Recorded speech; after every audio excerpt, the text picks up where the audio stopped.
हे friends, स्वागत है आप सभी का movie stock movie explain channel पे, जिस पर आज मैं रिकैप करने वाली हूँ फ्रॉम सीजन 3 के एपिसोड 10 को, यानी कि लास्ट एपिसोड को। तो चलिए अब आपका टाइम बिल्कुल भी ना वेस्ट करते हुए शुरू करते हैं इस वीडियो को, वो भी स्पॉइलर वार्निंग के साथ। लेकिन उससे पहले मेरी एक छोटी सी रिक्वेस्ट, वीडियो को लाइक, शेयर और चैनल को सब्सक्राइब करने की।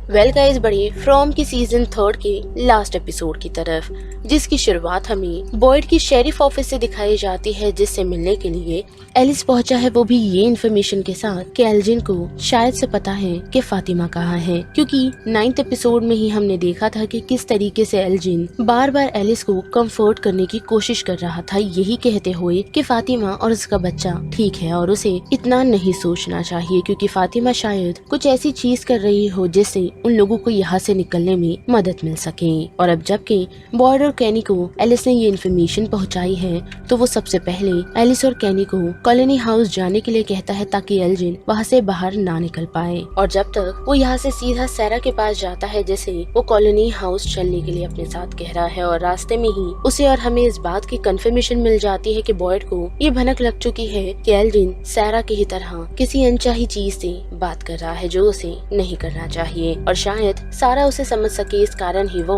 सैरा को कॉलोनी हाउस ले आ चुका है, ताकि वो एल्जिन से बात कर उसे ये समझा पाए कि जो आवाजें वो सुन रहा है या फिर जिस भी शख्स से वो बात कर रहा है वो अच्छा इंसान नहीं है, क्योंकि सैरा भी उस सिचुएशन से गुजर चुकी है। और इसी कारण बॉयड ने सारा को अपने साथ ले जाने का डिसीजन लिया, ताकि वो एल्जिन से बात कर उसे समझा सके कि जो भी चीजें उसके साथ हो रही है पहले सारा के साथ भी हुई है, जो सिचुएशन उसके लिए बिल्कुल भी अच्छी नहीं थी। जिसके बाद के हम देख पाते हैं कि सैरा, एलिस, बॉयड, कैनी, ये सभी लोग एल्जिन को कॉलोनी हाउस के एक रूम में ले जाते हैं, यानी कि डोना के रूम में, जहां वो लोग पहले तो उससे अच्छे से पूछते हैं कि क्या एल्जिन को इस बात की इन्फॉर्मेशन है कि फातिमा कहाँ है। और हम देख भी पाते हैं कि एल्जिन उन लोगों को ये रिवील कर देता है कि उसे पता है कि फातिमा कहाँ है, लेकिन वो उन लोगों को ये इन्फॉर्मेशन भी देता है कि किमोनो पहनी हुई उस औरत ने, जिसे वो एंजल कह रहा है, उसने उसे ये सारी चीजें करने को कही, ताकि वो लोग इस सिचुएशन से, यानी कि इस जगह से वापस अपने घर लौट सकें। पर सिचुएशन वर्स्ट हो जाती है, क्योंकि एलिस अपना कंट्रोल खो देता है ये सुनने के बाद कि एल्जिन को इस बारे में पता है कि फातिमा कहाँ है, और साथ ही वो एक्चुअल में बच्चे को जन्म देने वाली है, जिस कारण वो उस पर टूट पड़ता है। और इस वजह से बॉयड सभी लोग उसे लेकर रूम के बाहर आ जाते हैं, जिसके बाद बॉयड डिसाइड करता है कि वो अकेले ही एल्जिन से बात करेगा। और जब बॉयड उससे बात करने के लिए और कुछ सामान लेकर उसे टॉर्चर करने के लिए पहुँचता है, तो वहाँ रखा हुआ कैमरा, जिससे एल्जिन बेसिकली स्पिरिट से कम्युनिकेट कर रहा था, वो एक फोटो क्लिक करता है, जो देखकर बॉयड काफी चिढ़ जाता है, क्योंकि वो फोटो उसी घर का है जिस घर को बॉयड ने अपनी वाइफ और बेटी के लिए बनाया था, ताकि वो लोग रिटायरमेंट में वहाँ जाकर एंजॉय कर सकें। और जब उसकी फैमिली उस लोकेशन पर पहुंच ही रही थी, यानी कि जा ही रही थी, तो उसी दौरान उन लोगों ने अपनी कार के सामने उसी ट्री को देखा, जिस कारण वो लोग फ्रॉम विले आ पहुंचे। पर उस फोटो में बोट मौजूद नहीं है, जिस कारण वो उसे कहता है कि काफी सारी चीजें उस फोटो से मिसिंग है, जिस वजह से उसे समझ आ जाता है कि फोटो फेक है और उसे मैनिपुलेट करने के लिए वो फोटो प्रोवाइड की गई है। लेकिन उस कारण वो अपनी कामनेस खो देता है और नोटिस कर पाता है कि फादर की स्पिरिट उसके सामने खड़ी है, जो बॉयड को रुकने के लिए कह रही है, ताकि वो एल्जिन को टॉर्चर ना करे। लेकिन बॉयड अपनी डॉटर इन लॉ को खोना नहीं चाहता, जिस वजह से वो उसे टॉर्चर करने लगता है और उससे इन्फॉर्मेशन निकालने की कोशिश करता है। पर अनफॉर्चुनेटली वो टेक्निक उसकी काम नहीं आती और उसके इस इंटेरोगेशन को एक्कोस्टा रोक देती है, यही कहते हुए कि ये राइट वे नहीं है। और जब सभी लोग इन बातों को लेकर आर्ग्यूमेंट कर रहे होते हैं, तो वही हम देख पाते हैं कि सारा सबकी नजर से बचती हुई एल्जिन के रूम में पहुंचती है, ताकि वो उसे प्राइवेटली बात कर सके, जो वो करती तो है लेकिन अपने तरीके से। यानी कि एल्जिन के पास पहुंच वो पहले तो उसे अपने एक्सपीरियंस बताती है कि किस तरीके से मॉन्स्टर ने उसे कंट्रोल किया, और उसके माइंड को भी, जो शायद फिर से वो मॉन्स्टर उसे कंट्रोल कर रहा है, क्योंकि हम देख पाते हैं कि एल्जिन से उसने इन्फॉर्मेशन तो निकाल ली है, लेकिन उसे टॉर्चर कर, यानी कि उसे मार कर। यानी कि सैरा ने लास्ट टाइम अपने भाई को मारा था और उसने कोशिश की थी ईथन को मारने की,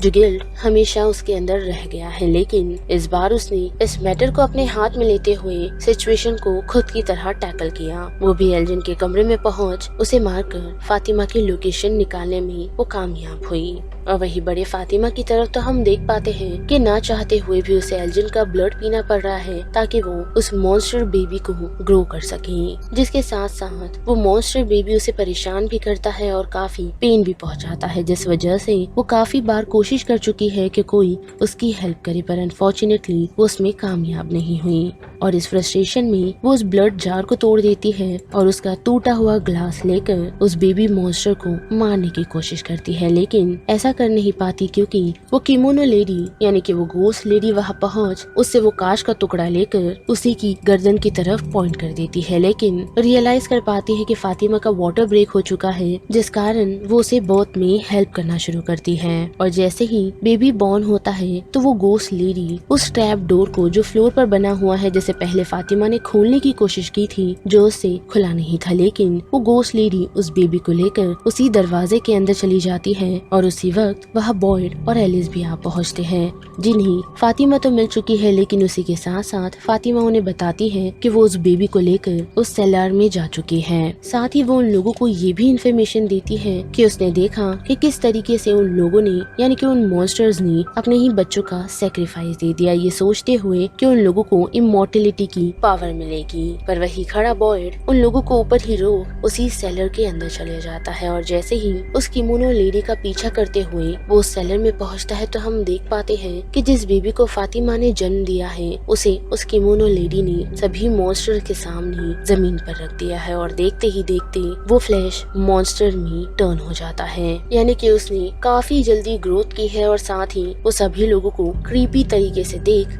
वही अजीब सी स्माइल कर रहा है। लेकिन उसी के साथ साथ अब बढ़े एपिसोड 10 के मेजर फोकस की तरफ, जो कि तबिता और जेड है, जिन दोनों को काफी शॉकिंग रियलाइजेशन हुआ है। जो रियलाइजेशन की बात अगर हम करें, उसकी शुरुआत हमें जेड से दिखाई जाती है, जो जिम को उसकी विजन के बारे में बताता है जो समथिंग सिविल वॉर के टाइम का था। साथ ही उसने यानी कि जिम ने उसे तबिता के एक्सपीरियंस के बारे में बताया है, जो कि विक्टर की मॉम यानी कि मिरांडा का था, जो चीज हमने लास्ट एपिसोड में देखी ही, जिसे तबिता एक्सपीरियंस कर रही थी। जिसके बाद के वो उन दोनों को लेकर उसी लोकेशन पर पहुंचती है जहां उसे वो छोटी बच्ची नजर आई थी और हम देख पाते हैं कि वहाँ जिम उन लोगों के कोड को डिकोड करने में हेल्प करता है, जो कि म्यूजिक नोट्स है। यानी कि जेड और तबिता ने जो बॉटल ट्री से सभी पेपर्स को निकाला था उसे जिम ने फाइनली डिकोड कर लिया है, जो कि म्यूजिकल नोट है, जिससे जेड को समझ आता है कि मिरांडा वायलिन प्ले किया करती थी और इसी कारण उसने इस नोट को बनाया है। पर जैसे ही वो लोग उस म्यूजिक को डिकोड करने लगते हैं तो जिम उन लोगों को रोक देता है, ये कहते हुए कि किस तरह उन लोगों ने ये एक्सपीरियंस किया है कि जब जब उन्हें कोई म्यूजिक सुनाई दी है उससे शहर में उन लोगों को तबाही मिली है, जिस कारण वो लोग उस वायलिन को लेकर सीधा उसी बॉटल ट्री की तरफ आ पहुँचते हैं जहाँ तबिता और जिम साथ ही जेड उस ट्री के पास खड़े हैं। लेकिन जैसे ही म्यूजिक कंटिन्यू होता है तो वहाँ सभी बच्चे आना शुरू हो जाते हैं और उसमें से एक लड़की तबिता की तरफ पहुंच उसे वही शब्द कहती है जो कि अनकोई है, जिस वर्ड को उन लोगों ने ऑलमोस्ट 3 सीजन लगा दिए समझने के लिए और मैजिकली हम देख पाते हैं कि इस बार वो लोग उस वर्ड को समझ पाए हैं, जो कि रिमेम्बर है। जिसके बाद उन लोगों को कुछ ऐसी चीजें याद आने लगती है जिस वजह से तबिता उस बच्ची से बात करना छोड़ वहाँ से निकलती है और जब जिम तबिता से इसकी इन्फॉर्मेशन लेना शुरू करता है तो उसे पता चलता है कि एक्चुअल में तबिता पास्ट लाइफ में मिरांडा थी और जेड क्रिस्टोफर, और ठीक पास्ट लाइफ में भी वो लोग इसी तरह उन्हीं बच्चों की हेल्प करने की कोशिश कर रहे थे जो वो लोग अनफॉर्चुनेटली नहीं कर पाए, जिसमें से जो बच्ची उन लोगों से बात करने के लिए पहुंची थी वो और कोई नहीं बल्कि मिरांडा और क्रिस्टोफर की बेटी थी। वेल इस बात की तो क्लैरिटी हमें दी नहीं गई क्योंकि जबकि मिरांडा रियल लाइफ में हेनरी से शादी कर चुकी थी तो उसे क्रिस्टोफर के साथ वो बच्ची कैसे थी, या फिर हम ऐसा भी मानकर चल सकते हैं कि वो लड़की और कोई नहीं बल्कि विक्टर की बहन थी, जो शायद हो भी सकती है, लेकिन उस बात की भी कंफर्मेशन हमें मिल जाती है कि वो विक्टर की बहन नहीं, क्योंकि विक्टर अपने फादर को अपनी मॉम और बहन के ग्रेव पर ले जाता है जहाँ उसे अपनी बहन के सिर्फ टुकड़े ही मिले थे, जिससे हमें ये समझ आ जाता है कि मॉन्स्टर्स ने मिरांडा और उसकी बेटी दोनों को खत्म कर दिया, जबकि जो बच्ची तबिता और जेड को नजर आ रही है उसे सेक्रीफाइस किया गया था। वेल अभी भी काफी सारी इन्फॉर्मेशन मिलनी बाकी है जो शायद हमें सीजन 4 में मिल सकती है। और वही बात करें जूली की तो हम देख पाते हैं कि उसने ईथन से बातचीत की है जिसे उसने ये इन्फॉर्मेशन दी कि उसने उस रूम्स में जूली क्या एक्सपीरियंस किया था जिस वजह से उसका भाई उसे बताता है कि वो स्टोरी वॉकर है, यानी कि वो उस टाइम में जा सकती है और उन सारे इवेंट्स को विटनेस कर सकती है जो उस समय हुए हैं, जिस वजह से जूली को ऐसा लगने लगता है कि वो इन सारी चीजों को चेंज भी कर सकती है। लेकिन ईथन उसे बताता है कि स्टोरी वॉकर सिर्फ स्टोरी को एक्सपीरियंस कर सकते हैं, ना कि उन्हें चेंज कर सकते हैं, क्योंकि जो स्टोरी ऑलरेडी बताई गई है उसे चेंज नहीं किया जा सकता। पर फिर भी जूली के अकॉर्डिंग वो चीजें चेंज कर सकती है, वो ऐसा ईथन को कहती है। लेकिन हमें कुछ दिखाया नहीं गया, क्योंकि एपिसोड के एंड में हम देख पाते हैं कि जूली दौड़ते हुए जिम के पास आ पहुंचती है उन्हें यहाँ से ले जाने के लिए। पर मिस्टीरियसली उन लोगों के सामने एक येलो सूट पहना हुआ शख्स खड़ा होता है, जो देखने में हमें मॉन्स्टर तो नहीं लग रहा, लेकिन हम ऐसा मानकर चल सकते हैं कि शायद वो मॉन्स्टर ही है जो डे लाइट में फ्रीली घूम सकता है। पर इस सीजन के एंड में हम देख पाते हैं कि उस येलो सूट पहने हुए शख्स ने तबिता के एक्शंस की पनिशमेंट जिम को दी है, उसे यही कहते हुए कि उसे